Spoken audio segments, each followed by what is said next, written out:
ও যুবক বলো না, তোমাকে কর্মযোগ্য কে বানাইলো? কর্মযোগ্য কে রাখলো? যদি অসুস্থতা দিয়ে বিছনায় ফেলায় রাখতো কি করতে? কি করার ছিল? অভিযোগ, থানায় কেস,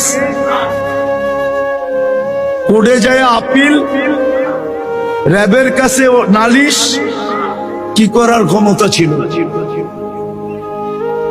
অস্তিত্বটাকে দিল। কর্মযোগ্যকে বানাইলো। কর্মযোগ্য কে রাখতেছে? কতটুক নুন খাই, গুণ কতটুকু গাই? গুণ তো গাই না আল্লাহ। চলেন দেখি জান্নাতের একটু ধারণা দিয়া কার মনে এই আগ্রহ জাগে যে আমি চাই আল্লাহ আমাকে জান্নাতের বিনিময়ে কিনো। এই আগ্রহটা কার মনে পয়দা হয়? একটু জান্নাতের ধারণা দিয়া দেখি। আল্লাহ কিন্তু জান্নাত দিয়ে কিনতে চাইতেছেন। কিনবে কে? ক্রেতার